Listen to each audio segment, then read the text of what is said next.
Hello, guys. Welcome back to the Live Strong podcast. If you're new here, my name is Olivia. I'm the founder and head coach of Live Strong, which is a group and personal training gym in Newcastle, New South Wales. Now, this podcast is all about living your healthiest life, but infused with a little bit of chaos from my own life. So, let's get into it. OMG, guys, I am so back. I hope you enjoyed my little intro there. We're trying to have a little bit more routine and formality with this podcast moving forward. Like I said, if you're new here, you probably don't even know, but I've just had a good few weeks hiatus from the podcast.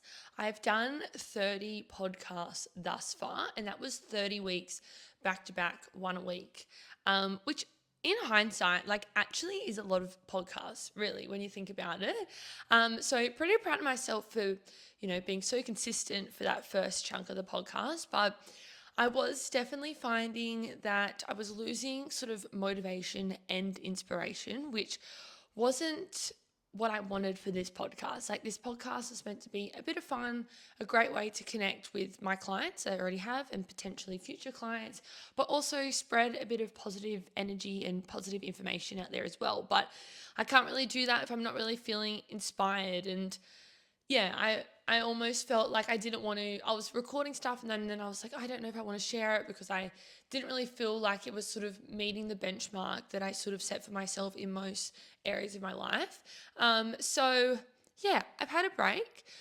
Look, not too much has changed. I've still got a fun, funky microphone setup. If you're watching on YouTube or if you check out the Instagram post that I'll put up with this episode, you'll see that I'm a microphone. This was actually from my hen's party, and I've got my normal Rode mic attached with a headband on it.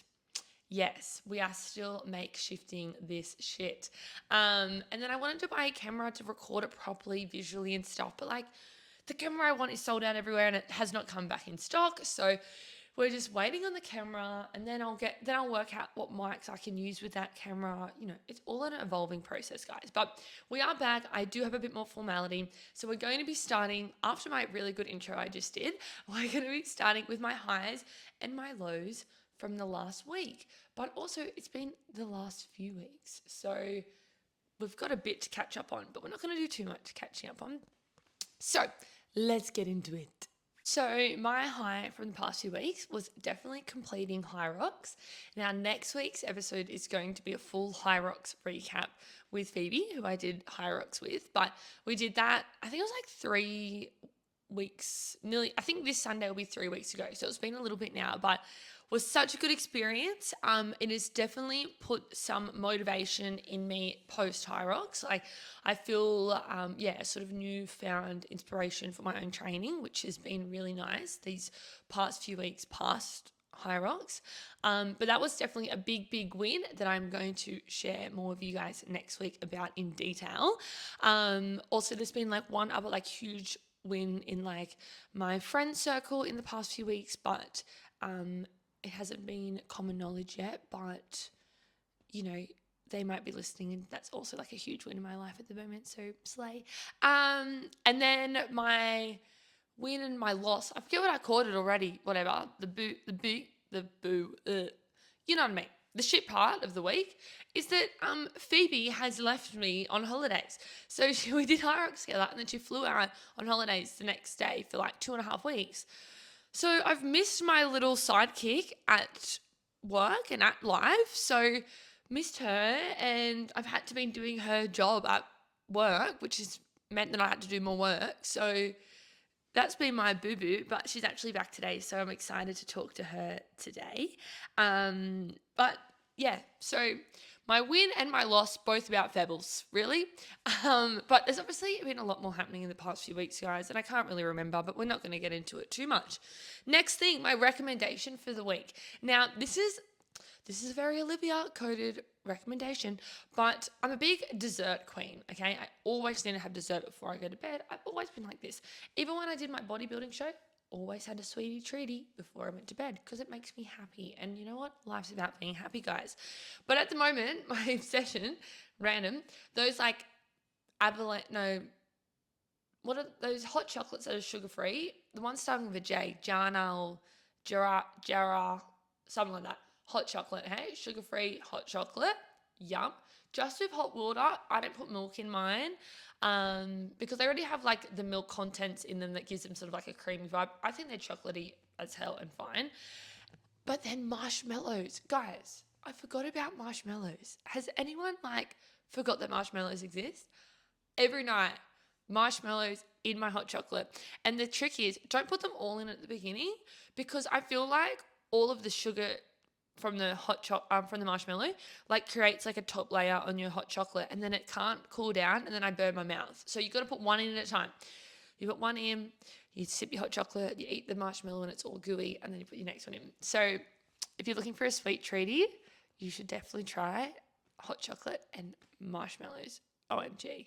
Okay, let's get into the main topic of today's episode, which is going to be about writing programs as a coach, because we've just started a brand new program at Livestrong. It started at the beginning of this week.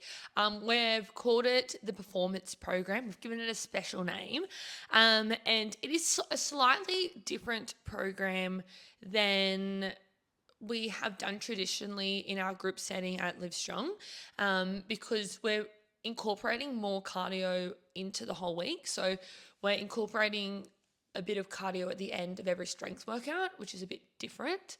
And yeah, I thought it might be interesting to know a little bit more about, I guess, how I come up with these concepts or different changes with our group programming, and I guess how I write them out. First and foremost, I do all of the programming for our groups. I do them also for my PT, my personal PTs, and then I oversee all the programming that my other coaches do for their PTs. So I definitely sort of have a hand in all the programs that get ran throughout the gym. As I've got better as a coach and as I've learnt more as a coach, I've definitely changed my programming, and that's also changed as I've, got more equipment and stuff like that has come as well. Like back in the day when I used to just train the girls in the driveway at home, we only had so much equipment. So my programs had to reflect that, where now we have a lot more equipment. But definitely writing for group classes is a different type of programming, because it is important that you're thinking about like the layout of the class, the people in the class, like I said, the equipment, the class has to run smoothly. It's not like just writing the best possible program for outcome. It's also like outcome of that class as well. So that's what I'm always thinking in the back of my mind as well. Generally, our programming in the past, let's say 2+ years, maybe 2-3 years, has been very specific in the sense that we follow like periodization in the gym. So we have 4 to 6, maybe 8-week training blocks, and we move from one to the next. And I've always got some form of a lead on from one program, to the next. I actually plan out the year of training pretty much, let's say, a year in advance. Like I would have planned 2026's whole year of program or periodization probably by like in October this year. I've already started to like map out the beginning of next year, and it's just sort of finishing the rest of the year. So this 6-week performance program might seem a bit random or like a bit, very different, but I actually thought about this last year. Last year we came up with this concept to bring into the gym, and it's, obviously things change throughout the year and I might slightly shift weeks or whatever happens, but I always think I'm thinking very far ahead. So I do that because it is important that programming isn't just random, and it is important that we are set up for success, for the next step as well. So that was why our last training block in the gym, we sort of increased our intensity slightly with our rep ranges. Our rest breaks were a little bit shorter. So we had a few finishes already that was sort of like building a bit of endurance in our muscles. And that led us into this next training block where that's sort of been taken to the next step. And then our next training block after this will sort of follow, keeping some incorporation of what we're doing now, but mainly setting us up for the program that will be after that. So they all lead on to the next. Now, this specific program, I came up with the concept one, it first came into my head because of the hype around high rocks, because so many people have been wanting to start doing some form of hybrid training. So the idea that they're not just solely doing strength training and they're not just solely doing cardio training, but sort of meshing the two. Now, I'm a very big believer that you can't do everything. I even think you see people on like influencers and people and fitness people on Instagram and stuff sort of preaching that, I do Pilates and I do running and I do strength training and I do, you know, some form of hierarchy training, like something like that. And they say that they are a hybrid athlete. Yes, to some degree, small amounts of that can happen, but you can't be good at everything if you're dipping your toe in lots of different pools. And I think in terms of working with the general population, which is what I would say we do at the gym, a lot of our guys are there to get fitter and stronger and overall healthier. They're not there for most of them for specific sporting improvement, and if they were there for something super specific, I wouldn't encourage them to do group training. I'd encourage them to do PTs. But for our guys, it is hard to dip your toe in all the pools and see improvement, because you probably, like, for a lot of our guys, coming to the gym isn't their number one goal in their life, right? It's just an add-on to make themselves better in some way, shape, or form. So, if I'm giving them so many different things to focus on, they're probably not going to get much improvement at all. They're probably going to start injuring themselves in different areas because they're probably not ready to do certain things. 1 week they're doing no running, next week they're doing 4 runs a week. All this stuff leads to injury, it leads to plateauing, leads to unmotivation, it leads to cancelling your membership, like it leads to like not training because you get, you could feel like you're going backwards. So moral of the story, big believer on focusing on one thing. I'm a very, very big advocate of strength training. It's my passion, let's say, and I felt that even doing all this high rocks training in the past 12 weeks, that I love strength training. I love being able to move heavy weight. I love to be able to feel that sort of fatigue where your muscles are essentially giving up. I love programming like that. I love seeing my clients get stronger. That is definitely where my passion aligns. But after this whole rave on, I felt that a lot of our clients weren't mentally or physically wanting to challenge themselves further than where they have been challenged. And we do run 2 cardio days per week at the gym. And because I do think it is still important to be fit, like I still want our clients to be fit, not just strong. But a lot of our clients don't like those cardio days because they don't do them. And then therefore they've put it in the too hard basket and they don't show up for those days. And then they will never show up for those days because it will always be hard because they never do it, right? So I wanted to give everyone a different type of challenge. I wanted us to be able to try something new, and I wanted them to maybe have a bit of a spark with their cardio so that they will turn up to these cardio days in the long run. We've also sort of added in an extra challenge for our guys with the Livestrong Games at the end, which is going to be like a very high rocks inspired competition. But it was also inspired by our Livestrong Olympics that we've done. I reckon we've done like 6 plus, probably more Olympics, where we put everyone in teams and they compete in like a competition on the day. And everyone does them. I think the biggest one we had was probably close to 80 clients came and did it. Like we've had heaps of clients that everyone loves it because it's just fun. It's a fun morning. But people come and do it and they, essentially kill themselves. Like we've got people bloody vomiting in the gardens because they haven't been training for something like that. But I can see inside them, they have the fire. They want to be good at these things. They want to be able to push their bodies. They want to be able to challenge themselves, but they haven't been training for it. So they come in for this fun event, but they end up cooking themselves. So I was like, what if we could actually train for an event like that? And then people will be less cooked. They'll be able to actually push themselves and actually be able to challenge themselves to whatever they're capable of on that day.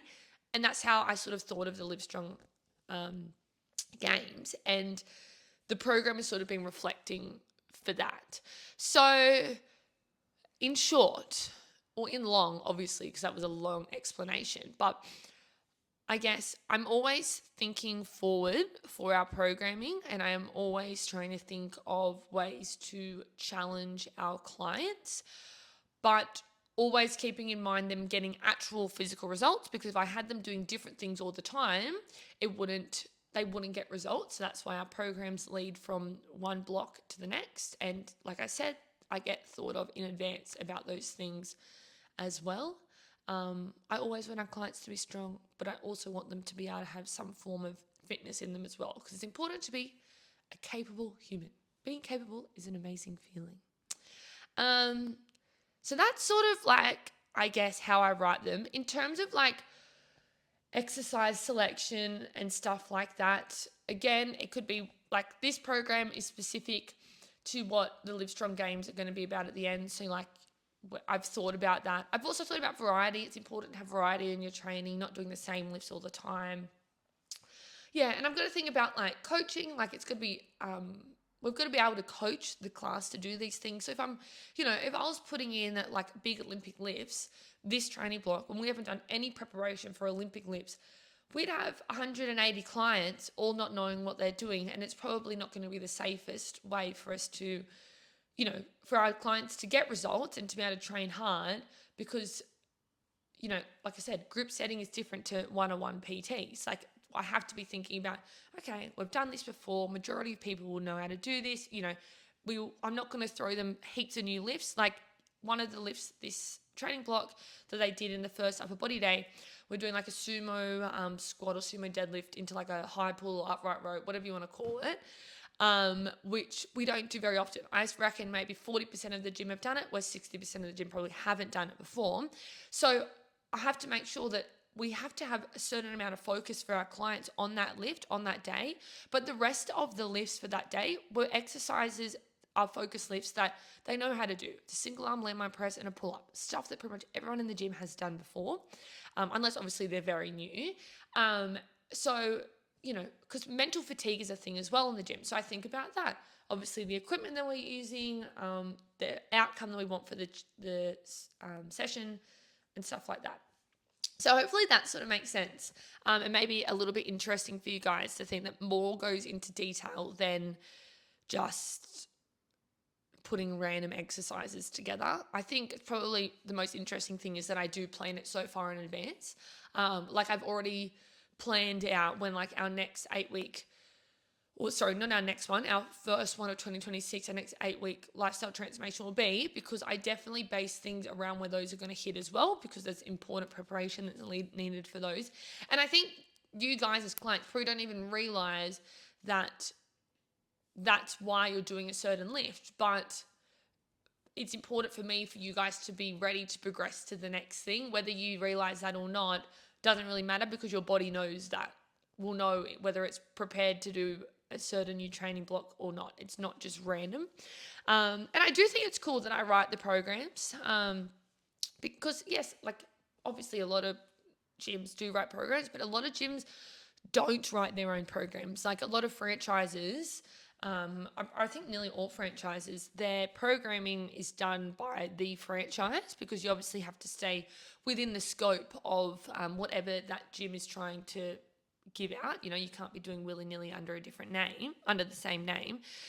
Where the luxury that my gym is my own is that I can do whatever I want, so I do step outside of, what the norm is, and I do change things up, and our programming does change. Like we're not always doing the same rest breaks, the same clocks, the same things. It's always changing, because I think that's important, and I'm the boss. And I thought I should maybe just quickly touch on PT programming, because that is different, because it is completely personalized. Majority of our PT clients do work through periodization as well. It is, like I said, it is personalized. So it's dependent on the person, their goals, like where they're at, how many sessions they do, what other training they do. Like it's completely individualized. A lot of clients, or a lot of my clients, not so much the girls, because majority of my PT clients I've had for years and years and years and years and years. Like this year I haven't taken on any more PTs, and then last year I took on 2 PT clients all year, and the rest of my PT clients I've had for years and years and years. So, which is amazing. But a lot of my clients now do like PT once or twice a week, and then they do groups once or twice a week, because I do think our group sessions are able to get as great of outcome as a PT, depending on the person. If someone is definitely needing an individual thing for a specific outcome, I wouldn't recommend them to move into the groups. But for some of our guys, it's important to have that one-on-one accountability, one-on-one coaching. We can do all of that sort of goal setting and whatnot together in our PT sessions. But then for them to get other sessions in the week, I'm more than happy for them to do group sessions as well. So for those guys, they will follow a similar periodization as the groups so that their training isn't mix match. It all flows into one situation as well. So that's why you might see in a PT, if you're visually looking at a PT client from in the gym, they might be doing the same focus lift as the group is for that day. And that's because we want them to make sure that they're following the same program all week around. We're not just giving them a bit of this and a bit of that. But then their accessory movements might be different and might be based upon themselves and whatever else we're working on with them, sort of thing. So that sort of comes into play. And then, everyone's completely different. Our PT sessions go for 45 minutes, so it's a little bit shorter than a group session. But generally, we can get through about the same amount of work in 45 minutes than our group, just because we can move a little bit faster, setups a little bit faster, warm-ups a little bit faster. Maybe you miss one set of something, or maybe your finish is a bit faster or whatever. But generally the same. But it's completely personalized. And programming is something I think I'm quite good at. I always think of the program being successful. I think I'm quite good at programming, if I might say so myself, which is good. I'm definitely not the best in the world, and it's something that I think I am very interested on becoming the best I can be at, because I really do enjoy that. And I do enjoy feeling like I can help someone with a proper program and me knowing what the outcome is. Because I think a lot of PTs, it is easy, especially as a new PT as well, it's easy to put 6 exercises together. That ain't hard, but it's putting the right 6 exercises together that is hard. And knowing what the role of each exercise is in that workout is important. And I enjoy doing that. That's actually one of my favorite parts of my job, is writing programs. So slay. Okay, guys, we are nearly at the wrap up of the first episode back in business. But I'm going to finish every episode with some rate or hate. Now, every week I'm going to put a question box on the Instagram for the podcast, which I think is called the Live Strong Podcast on Instagram. I should probably find out what the name is. And this is something I'm going to do at the end of every episode. I think it's a bit fun. You can let me know what you want me to rate or hate. Send through anything. I got a fair few from a special listener this week who sent me a whole list. So I've got a few in the works for the next few weeks as well, but I really want to get as many as I can so I don't have to think of them. So we're going to do 5. 5 rate or hates. Quick fire with a small explanation. First one, walking with ankle weights. 3, 2, 1, hate. Pointless. People try and do it because they think that they're going to be exerting extra energy on their walk. They're going to use their legs some more. It ain't going to do anything beneficial. Get rid of your ankle weights, people. Number 2, bedroom door open when sleeping. Oh, 3, 2, 1, right. Always sleep with the bedroom door open because what if there's a murder and I need to run out? I'll need that door open. Low rise jeans. 3, 2, 1, rate. I rate it for myself, but I know that it's not a rate for everyone, and that's okay. I'm in the need of new jeans, actually. So if anyone's got any recommendations, it's very hard to find jeans that fit me. This is why, guys. I've got a small waist. Blessed with a small waist, right? But I've got big booty, big legs, big calves, and long legs. So, it is, I don't think I've really ever found a pair of jeans that fits me around the waist. But this is what I'm thinking I'm going to do because, I'm starting to become an adult in my life. I'm going to get a good pair of jeans. I'm going to spend the money, get a good pair of jeans, and I'm going to go get them, taken at the waist. Do you think that I should do that? That's what I'm thinking because yeah, if not, you've got to wear a belt. Like, I have to wear a belt. And, like, sometimes you don't want to wear a belt. I'm also going to try and get a pair of low-rise jeans that, like, sit nicely low, because don't mind the belly button being out on show. But, yeah, that's me. Low-rise jeans. Give me a pair, but give me a pair that fits well. Sparkling water. 3, 2, 1. Right. Not really bothered about it. Don't know if anyone doesn't know this, but like obviously sparkling water is 0 calories. It's just water, but with what's it called? Carbonation in it. I wouldn't say it's the yummiest thing in the world, but yeah, that's fine. I'd have it, especially on like a hot day. Sometimes it's a bit nice. Some lime in it. Yeah, it's fine. Last one, training in the mornings. 3, 2, 1, big rate. I love training in the mornings. If I didn't do the job I do, I would be a 6 a.m. training person. That's like how I would explain my life to people. But like I work at 6 a.m. every day, and I can't train. Realistically, for me, I can't train before work, so that would mean I'd have to be training at 2:30 a.m. or 2:30, 3:30. No, I'd have to train at 3:30 a.m., 3:30 to 4:30, and I'd start work at 5.